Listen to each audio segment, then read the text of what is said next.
começar falando, né, do tratamento farmacológico da obesidade. Eu vou me ater a esse tema, porque ele é um tema muito amplo. A agenda da gente: introdução, indicações de tratamento farmacológico, fármacos disponíveis, fármacos on-label e off-label no Brasil, resposta ao tratamento, o futuro e considerações finais. Então, eu queria só contextualizar com alguns poucos slides a obesidade, que é uma doença crônica, recorrente, multifatorial, neurocomportamental, onde o aumento da gordura corporal provoca disfunção do tecido adiposo e acúmulo de gordura em diversas partes do corpo, resultando em consequências adversas metabólicas, biomecânicas e psicossociais. Acho que essa definição da Obesity Medicine, que é a mais ampla e completa, que aborda de uma forma como realmente é uma doença, e isso mudou a abordagem com o paciente que tem obesidade. E o que é importante também é que precisa ter acúmulo de tecido adiposo disfuncional. O tecido adiposo disfuncional que vai causar as consequências metabólicas, e o excesso do tecido adiposo vai causar as consequências biomecânicas. É bastante complexo, daí a gente vê que o tratamento farmacológico não pode ser simples.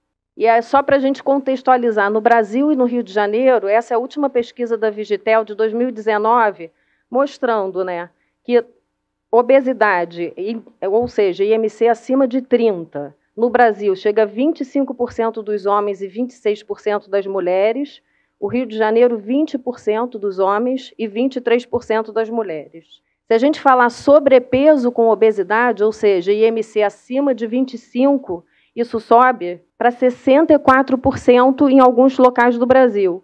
No Rio de Janeiro, a gente está com 58% dos homens com IMC acima de 25 e 56% das mulheres. Então, é mais da metade da nossa população. A gente sabe que a gente trata muito pouco a obesidade, a gente não considera como doença e a gente trata pouco os pacientes que têm indicação de tratamento farmacológico. Então, essa pesquisa americana, se vocês quiserem, isso é um QR Code que é o artigo. Então, quem quiser ter o artigo na íntegra, é só escanear o QR Code. É uma pesquisa feita de 99 a 2010, que apenas 1 em cada 50 pacientes com obesidade que deveriam receber tratamento farmacológico tinham prescrição de medicação anti-obesidade. Então, ainda é muito negligenciado o tratamento. E aí a gente, então, falando quais são as indicações de tratar com drogas, com remédios, o paciente que tem obesidade. A última diretriz da ABESO é de 2016, ela está para ser atualizada, mas isso não mudou e ela está de acordo com as diretrizes internacionais. Um IMC maior do que 30 ou um IMC maior do que 25 ou 27 na presença de comorbidades associadas à obesidade, diabetes, hipertensão, dislipidemia, por exemplo, desde que o paciente tenha tido falha em perder peso com tratamento não farmacológico. Então, ele antes foi acompanhado, ele teve as mudanças do estilo de vida, ele teve acompanhamento nutricional, psicológico, e ele teve falha ou ele recorreu em ganhar peso ao longo da vida. Se o paciente já chega no seu consultório com essa história de durante a vida, várias vezes isso ter acontecido, ele já tem indicação do tratamento farmacológico. E quando a gente fala dos fármacos disponíveis, a gente vê que tem uma longa jornada, né? Durante muitos anos, a gente ficou concentrado em medicações adrenérgicas, os anfetamínicos, e pouco se saiu daí. Em 99 para 2000, surgiu o Orlistat, que não tem uma potência muito grande, a gente vai ver isso. Depois veio a lorcacerina, que foi retirada do mercado alguns anos depois. Drogas que não eram indicação de tratamento para obesidade entraram como tratamento adjuvante. E a partir de 2014, a gente mudou a história do tratamento farmacológico da obesidade com a vinda dos análogos do GLP-1. Isso mudou, isso abriu uma nova perspectiva para a gente de potência de tratamento e de desenvolvimento. Então, de 2014 para cá, vocês vejam que menos de 10 anos é muito pouco tempo, a gente vem mudando a história natural do tratamento da obesidade. E agora, em 2021, a gente vai falar a aprovação de um novo análogo, no análogo antigo, numa nova dose, com uma potência de perda de peso muito grande. E quando a gente olha essas drogas, nessa revisão sistemática, a gente vê que elas realmente, em relação ao placebo, elas fazem perder peso. O que faz menos é o Orlistat, mas a gente vê que elas têm uma potência para serem utilizadas no tratamento. Eu não vou poder falar de fisiopatologia aqui, mas quando a gente fala das drogas, a gente tenta, pelo menos na nossa cabeça, organizar onde elas podem agir na fisiopatologia da obesidade para que aquela pessoa possa perder peso.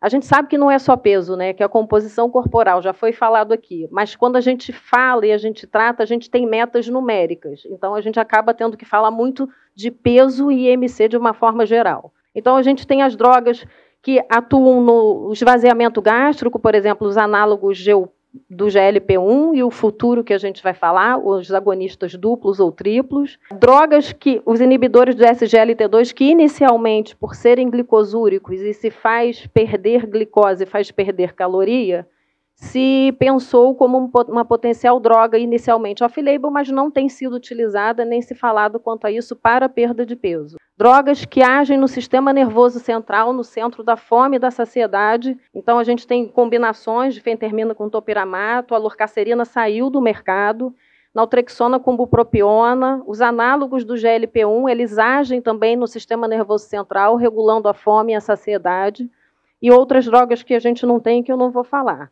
No intestino, a gente tem o inibidor de absorção de gordura, o orlistat, e, na verdade, na parte metabólica, hepática, principalmente os análogos do GLP-1. Falando especificamente da sibutramina, a sibutramina é um inibidor de recaptação de serotonina e norepinefrina. Ela é uma droga on-label no Brasil. Ela está suspensa nos Estados Unidos e na Europa, mas no Brasil ela é liberada para uso para tratamento para obesidade. E se a gente falar em medicina pública, é uma das poucas drogas que a gente consegue prescrever para um paciente do SUS em termos de viabilidade financeira. Então, a gente usa a mão e a gente trata os pacientes que não tenham contraindicação ao seu uso. Estudos de eficácia mostraram, né, que ela é eficaz. Efeito colateral, como uma droga que inibe recaptação de norepinefrina, principalmente, boca seca, constipação, insônia. O paciente que é agitado pode ficar um pouco mais agitado, pode ter um aumento pequeno da pressão arterial e da frequência cardíaca. Então, aí a gente já vê nos pacientes que a gente tem que ter muito cuidado para prescrever. A gente começa com 10 miligramas, pode aumentar para 15 miligramas, é uma vez ao dia, é receita B2 controlada e precisa de termo de consentimento livre e esclarecido, assinado pelo médico e pelo paciente para utilizar a medicação. Então, é um paciente que você precisa acompanhar, precisa examinar e precisa estar com ele contigo. Foi suspenso, né? Isso foi, a gente não vai falar dessa polêmica toda, nos Estados Unidos e na Europa, por aumento do risco cardiovascular em pacientes com doença cardiovascular prévia, mas que já era uma contraindicação de bula. Então, o estudo foi feito com drogas sendo utilizadas em pacientes que tinham contraindicação de bula. Nesses pacientes, realmente aumenta o risco. Então, a gente tem que escolher o paciente que vai usar. O tratamento é totalmente individualizado. O orlistat, que é um inibidor da lipase intestinal, então ele faz a gente excretar mais gordura, então a gente absorve menos caloria. Ele não é muito potente, ele tem um estudo que mostrou. Ele melhora o controle glicêmico nos pacientes que têm obesidade e diabetes, então talvez seja uma classe que a gente possa utilizar como um adjuvante. A gente não usa como medicação única normalmente. A gente pode dar uma cápsula que tem 120 miligramas em cada principal refeição, até 3 vezes ao dia. Como uma medicação que inibe a lipase e a gente perde gordura nas fezes, o paciente precisa ser acompanhado quanto aos níveis das vitaminas lipossolúveis, A, D, E e K. Ele pode ter deficiência dessas vitaminas com uso a longo prazo. O interessante do orlistat é que, às vezes, a gente usa um pouco ele assim, de forma prática como um educador do paciente. Porque o paciente, às vezes, acha que está abafando, que está comendo pouca gordura, mas ele tomou orlistat e ele viu que ele teve esteatorreia. E que, na verdade, ele não comeu tão pouca quantidade como ele deveria. Então, para alguns pacientes, funciona como um termômetro, como um educador. E a gente precisa avisar o paciente que vai utilizar que, se ele comer gordura, ele pode ter incontinência fecal com esteatorreia. Então, ele não deve ir a um churrasco e usar uma medicação dessa, por exemplo, que ele pode ter um acidente. E a gente precisa falar isso para ele, né? Falando dos agonistas do GLP-1, o primeiro que a gente teve para obesidade liberado foi a liraglutida. Ela, na dose de 3 miligramas, é utilizada para tratamento da obesidade. Em doses menores, ela é utilizada como medicação antidiabética. E aí foi o estudo que mostrou, né, que chegar a perder 9 quilos com a dose em 20 semanas. A gente teve agora, recentemente, nos Estados Unidos, agora em abril de 2021, A semaglutida, numa dose maior do que a usada para diabetes aprovada, é o Wegovy, que não tem ainda liberação lá e assim não está pronto para comercializar e vai chegar isso aqui. Para quem não conhece, elas são canetas, são medicações injetáveis subcutâneas. A gente usa uma agulha de 4 milímetros e ele tem um dosador aqui.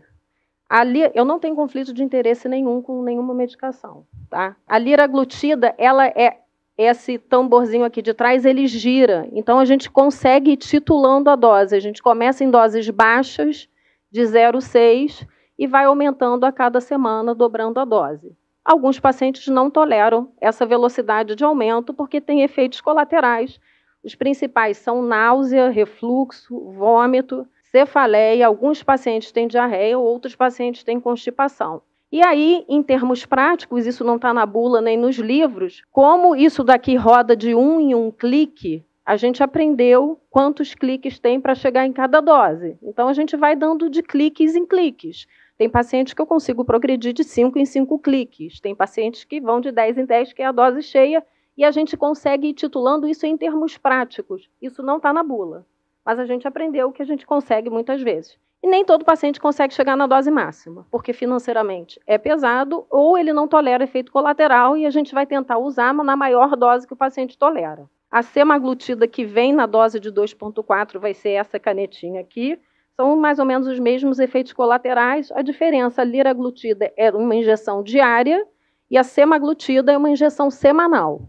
Vantagens e desvantagens. Uma é você tomar uma injeção todo dia, outra uma vez por semana, mas quando você toma diariamente, se você tem um efeito colateral, de um dia para o outro você consegue diminuir a dose e ajustar. A semanal você vai passar alguns dias com aquele efeito, porque você só vai poder ajustar para a dose seguinte.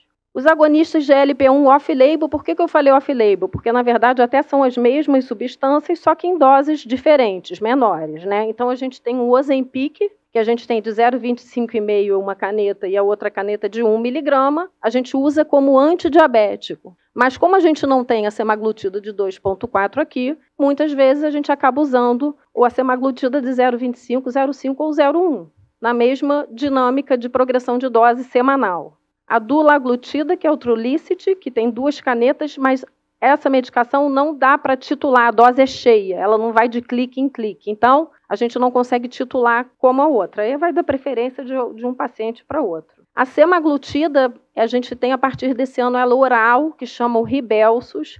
Não tem os estudos ainda com ele para perda de peso. A gente tem 3 doses, 3, 7 e 14 miligramas. É um comprimido por dia, não é semanal, a injeção é semanal, o comprimido é diário, mas a gente pode usar off-label. E a gente tem a liraglutida de 1, que vai até 1,8, que é o Victoza, que é a dose para diabetes que a gente pode chegar. Por isso que a gente diz que é off-label. A gente teve a aprovação do Contrave, que é a combinação da bupropiona com naltrexona, em dezembro de 2021. Tá para ser comercializado ainda esse ano, mas ainda não foi. Ele é uma medicação que combina doses menores do que a gente utilizaria da bupropiona e da naltrexona. Ela reduz o apetite, aumenta a sensação de saciedade e, às vezes, muda a escolha do paladar daquele paciente, principalmente fazendo com que ele não escolha gordura e açúcar. Efeito colateral, náusea, cefaleia, constipação e tonteira, além da boca seca, por conta da bupropiona. Falando de outros fármacos off-label, vou falar muito rapidamente aqui. Na verdade, entra as classes dos inibidores de recaptação de serotonina, que inicialmente alguns pacientes podem até perder peso com o uso, mas normalmente depois ele volta para o peso habitual. Eles entram como adjuvantes naqueles pacientes que têm algum transtorno do humor, um transtorno de depressão, que a gente vai conversar com o psiquiatra e com o psicólogo para tentar decidir juntos. No consultório particular, a gente tenta fazer na prática clínica, entrar em contato com o psiquiatra, com o psicólogo, mandar mensagem, porque isso é fundamental.